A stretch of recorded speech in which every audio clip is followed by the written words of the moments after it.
$75 billion का IPO size, $1.8 trillion का valuation, ये नंबर्स हमने कभी पहले देखे नहीं है। एंड इसीलिए बहुत इंपॉर्टेंट है बात करना। जो टॉपिक हम आपके लिए इस वीडियो में लाए हैं वो है SpaceX का आईपीओ। शायद ये पहली बार है कि हम एक किसी यूएस कंपनी के आईपीओ को एनालाइज कर रहे हैं, but numbers are so huge, it's the biggest IPO ever, right? तो इट बिकम्स इंपेरेटिव कि हम इस पर भी थोड़ी बात कर लें। वीडियो को एंड तक जरूर देखिएगा, क्योंकि हमने लास्ट में ये भी बताया है कि क्या आप इन्वेस्ट कर सकते हैं, यानी रिटेल इन्वेस्टर्स इन्वेस्ट कर सकते हैं यानी इस आईपीओ में। इस पर भी हमने चर्चा इस वीडियो में की है, तो वो चीज लास्ट में है, क्योंकि तब तक आप शायद कंपनी के बारे में इनफ समझ जाएंगे कि इसको अप्लाई करना चाहिए, नहीं करना चाहिए, क्या रिस्क है। दैट इज द रीजन कि हमने वो सेक्शन जो है वो लास्ट में रखा है। ये जो एनालिसिस है ये हमारे यज्ञ के 5G फ्रेमवर्क, 5 पिलर्स के अंतर्गत जो है वो हम इस वीडियो में करने वाले हैं। तो सारी चीज़ों की बात होगी। मेरे साथ है Anush and we will be discussing about SpaceX here, understanding the business, understanding the risks, सारी बातें यहाँ पर होंगी। एंड सिंस SpaceX की बात हो रही है तो मैं आपको बता दूं कि हमारी वेबसाइट पर ग्लोबल इक्विटी पोर्टफोलियो का सब्सक्रिप्शन आप ले सकते हो। जी हाँ, इसकी लिंक मैं आपको डिस्क्रिप्शन बॉक्स में जरूर दे दूंगा। रिसेंटली लॉन्च किया है हमने global portfolios, which is a diversified portfolio of different ETFs, right? तो जरूर मैं चाहूंगा कि आप ये चेकआउट करो, सिंस करंटली हर जगह पर बात ग्लोबल इक्विटीज AI की हो रही है। तो it is something that was asked by lot of our customers as well, so we have made this portfolio live very recently and I would really like you to check it out. मैं link आपको description box में जरूर दे दूंगा। सो अनुष, सबसे पहले हम शुरू करते हैं एंटरप्राइज को लेके, राइट? तो अभी SpaceX एग्जैक्टली क्या बनने जा रहा है? क्योंकि जब तक मैं इस कंपनी को समझता था मुझे तो ये एक रॉकेट कंपनी ही लगती थी, right? But it seems that they have multiple areas of business. So जो लॉन्ग टर्म स्टोरी जो ड्राइव होगी वो किस सेगमेंट से होगी? करेक्ट। तो थोड़ा स्टेप बाय स्टेप जाते हैं। तो पहले थोड़ा आईपीओ के बारे में बता देता हूँ, जस्ट क्विक फ्यू लाइंस। तो जैसा कि आपने बताया कि $75 बिलियन तो ये रेज कर रहे हैं एंड वो यूज़ करेंगे उसको इन AI related, launch infra related and जो सैटेलाइट कॉन्स्टलेशन रिलेटेड उसके लिए यूज़ करेंगे। अब इनके सेगमेंट्स क्या है बेसिकली, तो वो समझ लेते हैं हम। तो you can see this on the screen कि इनके 3 की सेगमेंट्स है, राइट? तो इनके स्पेस एक सेगमेंट है, कनेक्टिविटी एंड AI एक सेगमेंट है। तो हमको तो अभी तक इवन आई वाज सरप्राइज्ड कि ये स्पेस में ही मुझे पता था कि फैल्कन 9 वगैरह हमने जो भी पढ़ा है वो सब चीजें। तो स्पेस एक सेगमेंट है। कनेक्टिविटी में आता है आपका स्टारलिंक, राइट? उसके बाकी के थोड़े छोटे छोटे कोड्स। एंड AI में आपका जो ट्विटर है, ग्रॉक है, या अभी बाकी के बात करेंगे आगे, तो वो सब आता है। So this is what SpaceX is actually, right? And अब ये समझते कि पैसे कैसे कमाते हैं, राइट? तो वन बाय वन जाते हैं। तो पहला लेते हैं स्पेस सेगमेंट को। स्पेस सेगमेंट को आप ऐसा देख सकते हो कि सिंपल, आप you can see the chart basically on the screen. तो इनके ना इधर गवर्नमेंट एज अ गवर्नमेंट से इनको कॉन्ट्रैक्ट्स आते हैं, मे बी यू कैन जैसे यू कैन नासा या डिपार्टमेंट ऑफ डिफेंस वगैरह है, not only US but maybe बाकी कंट्रीज के भी इनको देंगे to launch their maybe satellites into near orbits वगैरह अर्थ के। तो वो इनको पैसे देते हैं। उसके अलावा टेलीकॉम कंपनीज भी है जो अर्थ ऑब्जर्वेशन के लिए मे बी जो रिसर्च हाउसेस वगैरह होते हैं, तो वो भी उनको भी सैटेलाइट वगैरह लॉन्च करना होता है, तो वो भी पैसे देते हैं। अब ये जो प्राइसिंग है, this pricing actually depends on, that is pricing is पर किलोग्राम ऑफ पेलोड। एंड ये जो प्राइसिंग है ये SpaceX ने क्रैक करी है बिकॉज उनके पास इन हाउस सारा जो लॉन्च पैड है वो एक तो है। बट अपार्ट फ्रॉम दैट, पुराने इसमें क्या होता है कि ओल्ड रॉकेट्स एक तो एक बार यूज करके वो थ्रो किए जाते हैं, but the reusability of that thing is being cracked by SpaceX and that is why they are more efficient. Correct. तो नाउ एफिशिएंसी का नंबर भी होना चाहिए। तो एफिशिएंसी का नंबर क्या है? तो cost per KG is drop from $18,500 per dollars to $2,700. Now this is the magic of falcon, right? तो अब competitors can not simply match this, right? तो ये एक चीज है। अब इसमें भी क्या है, तो जो फाइनेंशियल्स अगर आप देखोगे इनके सेगमेंट वाइज, स्पेस सेगमेंट के फाइनेंशियल्स, इसमें लगभग $4 बिलियन का इनका रेवेन्यू है। अब इसमें जो है तो ये सिर्फ एक्सटर्नल पार्टीज का ही है। अब दिस सेगमेंट, स्पेस का जो segment, that is link to connectivity, जो स्टारलिंक के लिए भी है, राइट? सैटेलाइट्स वगैरह छोड़ दे। So that is also in house only. तो ये कॉस्ट सेविंग वहां से भी आ जाते हैं इनको, एंड तो वो भी एक सेगमेंट है। So kind of Starlink के लिए space segment itself is a backward integration. Exactly. So that is why this is how they are again selling the story. Right. To be precise. Correct. तो ये एक चीज़ है। And like numbers अगर हम बताएं तो 165 लॉन्चेस 2025 में हुए हैं, 99% का सक्सेस रेट है इनका, राइट? तो this is overall about pretty good thing about space segment. Then next segment है कनेक्टिविटी, जैसे स्टारलिंक। तो स्टारलिंक में क्या है, अलग अलग कस्टमर्स हैं इनके। तो एक होता है कंज्यूमर है, रेगुलर पीपल, दूसरे हो सकते हैं बिजनेस जो मतलब जिनको ये बेच रहे हैं, देन गवर्नमेंट भी हो सकते हैं जिनको एकदम सिक्योर्ड एंड इनक्रिप्टेड सारी चीजें चाहिए, जैसे कि डिपार्टमेंट ऑफ डिफेंस वगैरह हमने देखा, तो वो एक हो सकता है। एंड तीसरा है मोबाइल ऑपरेटर्स। तो जैसे फॉर एग्जांपल अगर मतलब this is a sort of a B2B, जैसे कि सपोज एयरटेल का अगर कहीं पे नेटवर्क नहीं है तो they can take the service from this Starlink, and so Airtel can buy service from them and then they can just give that internet supply to these guys. So यहाँ पे again इनका एडवांटेज यही है कि they are dependent on the satellite, तो किसी tower और का कोई यहाँ पे कनेक्शन वो भी नहीं है। सो अगेन इस यहाँ पे भी जो कॉस्ट है वो कहीं ना कहीं थोड़ी बहुत कम हो जाती है उनकी, because they have the in house launch thing in space. It is like Uber for rockets. Correct. In a way. Right. Yes. Then अब यहाँ पे भी ये क्या कर रहे हैं, तो एक हार्डवेयर का एडवांटेज तो इनके पास है ही पहले से कि लॉन्च के लिए कुछ कॉस्ट लगते हैं, जबकि कॉम्पिटिटर्स अगर हम देखें तो उनको तो लॉन्च के लिए कॉस्ट पे करना पड़ता है।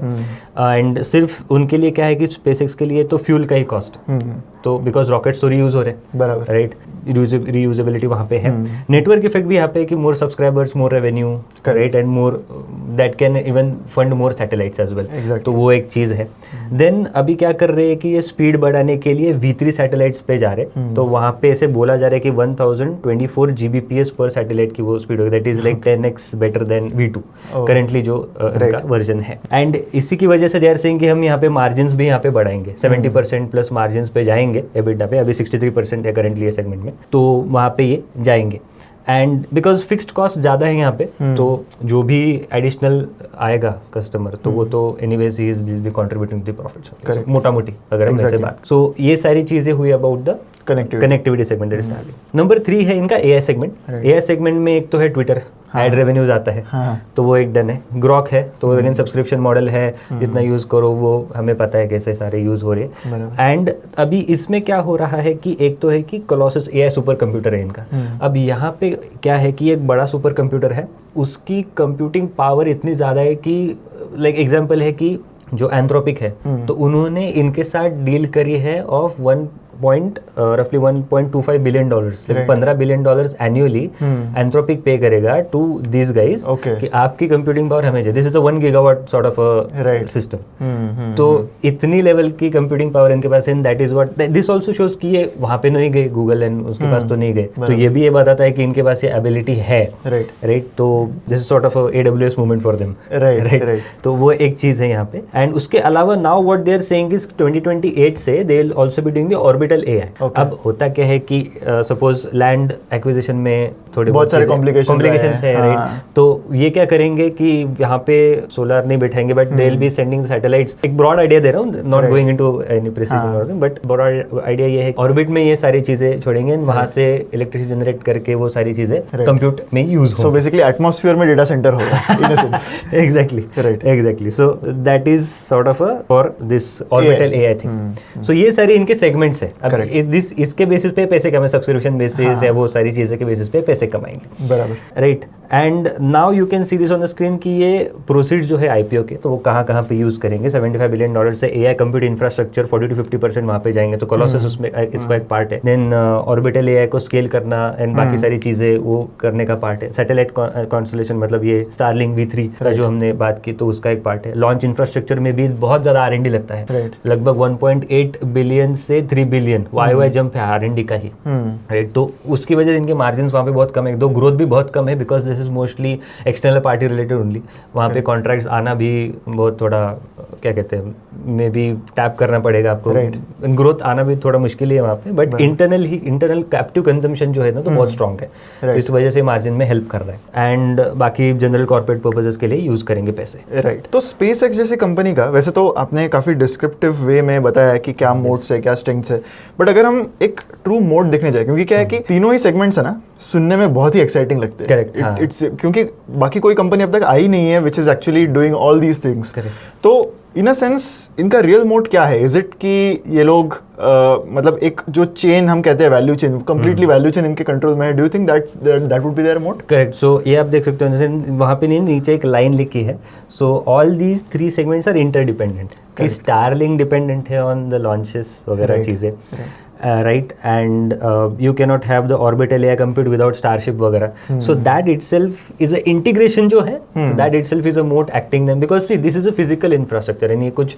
हवा में बातें तो एटलीस्ट हम कह सकते हैं कि नहीं कर रहे, but this is a physical, दो मतलब इंडस्ट्री पे जब हम आएंगे तो हम बात करेंगे, बट फिजिकल इंफ्रास्ट्रक्चर जहाँ पे है तो वहाँ पे हम एटलीस्ट इतना तो कह सकते हैं कि हाँ they are doing this things, so they have some backup. Right, this is integration is actually what you called as a very right word, वो एक उनके फेवर में काम करी. Right. So that takes us to industry, right, अपना second pillar जो है 5G framework का. तो इंडस्ट्री में अगर हम देखें तो वी आर सीइंग कि मतलब one very striking slide from their PPT was about their total addressable market. बहुत इसकी चर्चा भी सोशल मीडिया पर हुई. तो क्या ये अपॉर्चुनिटी सच में इतनी बड़ी है, या ऑब्वियसली हर एक कंपनी जो है अपने आईपीओ को सेल करने की कोशिश करेगी, वो बताने की कोशिश करेगी कि हमारा टैम बहुत बड़ा है. तो overall what do you think कि ये जो टैम है अक्रॉस मल्टीपल बिजनेसेस ये कैसा है? Do you think that it is sustainable? I think जो हमने बात करी अबाउट द कोलोसस एंड जो ऑर्बिटल एआई रिलेटेड वगैरह है एंड बाकी इंटीग्रेशन वगैरह भी, तो I think they are considering everything into it, but just to make it a bit more rational, मैं एक्चुअली दामोदरन सर का वीडियो देख रहा था, right? So he estimated $3 to $4 trillion only, and he said कि competition भी वहाँ पे आ सकता है एंड ऑल सारी चीजें. एंड बाकी अगर हम सेगमेंट्स देखें एक्सक्लूडिंग एंटरप्राइज एआई सॉल्यूशंस, तो मोटा मोटी इन लाइन लगती है सारी चीजें, बट एंटरप्राइज एआई सॉल्यूशन तो सडनली एक स्पाइक आ रहा है उसकी वजह से. तो that cohort is actually a question mark. अब नोबडी नोस कितना है, क्या है, but again to be on a very rational side, Damodaran sir का हम एस्टिमेट कंसिडर कर सकते हैं मे बी कि $3 to $4 trillion के आसपास का ये हो सकता है. एंड उसी के बेसिस पे उन्होंने वैल्यूएशन भी करा है. आई एम अज्यूमिंग कि वो टाइम, कई बार टाइम के बारे में मुझे यही लगता है कि it is very easy to make up such numbers, but या मतलब सबसे पहले जब मैंने ये नंबर्स देखे ना तो मेरे दिमाग में ये ख्याल आया कि क्या दुनिया के पास इतने पैसे हैं स्पेंड करने के लिए जितना ये लोग टाइम बता रहे. बट या that was summation of multiple economies together, right. So yeah, that was about the industry. Now moving on to governance, right? अब governance के केस में मुझे लगता है कि थोड़ा since we link SpaceX, Tesla to just one person, that is Elon Musk. तो governance के point of view से do you think कि बहुत सारा जो पॉसिबल सक्सेस स्पेसएक्स जैसी कंपनी का आ सकता है, that is completely dependent on one person, एक की पर्सन रिस्क जो हम कहते हैं. Do you think that's a very big issue for this company? या आई मीन दैट इज की मैन रिस्क तो ऑब्वियसली है इस कंपनी के तरफ. एंड अपार्ट फ्रॉम दैट एक और रिस्क ये भी मैंने देखी है कि जैसे कि एवरी कंपनी में वोटिंग पावर होती है, राइट? तो 1 share 1 vote, बट इसमें क्या है कि class A is 1 share 1 vote and class B is like dominated by Elon Musk with 1 share is 10 votes. Okay, ये कहीं ना कहीं कॉन्फ्लिक्ट ऑफ इंटरेस्ट तो कंट्रोल अभी भी उन्हीं के पास, राइट? तो ये कहीं ना कहीं एक ही मेरे को एक पॉइंट लगता है. बाकी रिस्क तो है कि इंडस्ट्री का रिस्क तो हमने बात कर रहे हैं, कितना बड़ा टाइम हो सकता है. ऐसे अमेजिंग अजूबे हमें यूएस मार्केट्स में ही देखने मिलते हैं. So it is not that surprising in a sense, but yeah it remains a governance issue to an extent. बाकी रिस्क तो हमने जैसे कि वैल्यूएशन के रिस्क है, इंडस्ट्री का टाइम का इशू है, कंपटीशन का रिस्क है, कॉन्फ्लिक्ट ऑफ इंटरेस्ट तो ये खुद एक रिस्क है. तो ये एक बाकी एग्जीक्यूशन के रिस्क वगैरह की V3 अब ये करेंगे, कैसे कर सकते हैं, क्या कर सकते हैं, तो ये सारी रिस्क तो रहेंगी. बट ये जो रिस्क है कॉन्फ्लिक्ट ऑफ इंटरेस्ट, तो ये बड़ी रिस्क हो सकती है. Right. Now moving on to financials, right? So now looking at the financial numbers, हमें एक तो क्लियर है कि जो स्केल का आईपीओ ये लोग ला रहे हैं उसके कंपैरिजन में करंटली रेवेन्यूज तो बहुत कम है, राइट? बट स्टारलिंक मुझे ऑलरेडी प्रॉफिटेबल दिखता है एबिडा लेवल पे, लेकिन ओवरऑल अगर हम कंसोलिडेटेड प्रॉफिट की बात करें तो it is still negative, cash flows भी करंटली नेगेटिव है. तो इन्वेस्टर्स जो ऐसे आईपीओ को देख रहे हैं उनको किस चीज पर फोकस करना चाहिए? करंट अर्निंग्स की क्वालिटी पर करे या फिर फ्यूचर स्केल जो हो सकता है, पोटेंशियल जो हो सकता है उस पर करे? So how can one investor look at the financials right now? Do you think that यहाँ से पिक्चर बहुत चेंज हो सकता है कंपनी के लिए, that's why करंट फाइनेंशियल्स देखना उतना इंपॉर्टेंट नहीं है? What do you think? May be हो भी सकता है क्योंकि बिकॉज उनके वो प्लान्स भी है वैसे. And this is again as I said कि ये एक बेट है on the physical infrastructure and not something कि हवा में बातें हैं, राइट? तो एक फिजिकल इंफ्रास्ट्रक्चर क्रिएट कर रहे हैं, जैसे लॉन्च पैड, स्टारलिंक का वो सब करना, राइट? एंड जो कोलोसस वगैरह सुपर कंप्यूटिंग एंड उनका एंथ्रोपिक के साथ टाइप भी होना, तो मे बी बिकॉज जैसे कि एंथ्रोपिक के साथ type itself is giving them $15 billion annually, which is pretty like अभी टोटल रेवेन्यू अगर हम देखें 2025 का इज $18.7 billion, राइट? तो ये बहुत बड़ा चंक इधर से आ रहा है, राइट? तो हो भी सकता है आगे जाके स्केल करे भी है, but then again everything as I said also depends on the execution. Apart from that इनके जो प्रोसीड्स जो है तो वो यूज करेंगे धीरे धीरे, एंड टारगेट्स तो इनके है ही, right. So of course future का देख के ही हमने करनी चाहिए सारी चीज़ें. तो टारगेट्स तो इनके है कि इनको मार्जिन 70% प्लस पे लेके जाने हैं, एंड मोस्टली जो इनकी ग्रोथ करेंटली आ रही है तो that is only from Starlink only, right. That is like their cash flow, yes. तो दैट इज इट. आगे जो ग्रोथ आ सकती है तो that is expected from their AI segment, because वो ग्रॉक वगैरह भी और भी सब्सक्रिप्शन वगैरह होंगे, एंड ये हमने कोलोसस की वगैरह बात तो करी है. करेक्ट. तो वो सारी चीजें तो आगे आने पीरियड में डेफिनेटली ग्रोथ तो दिखती है, बट अगेन कंसीडरिंग अभी वैल्यूएशंस, करेक्ट, वो सारी चीजें हमने देखनी चाहिए. राइट. वैल्यूएशंस पर तो हम आ ही रहे क्योंकि वैल्यूएशंस बहुत ही सबसे mind boggling thing about the IPO has to be the valuations. Just simple numbers में बताऊं तो it is almost at 95 times of sales. So ऐसे नंबर्स कभी देखे नहीं है.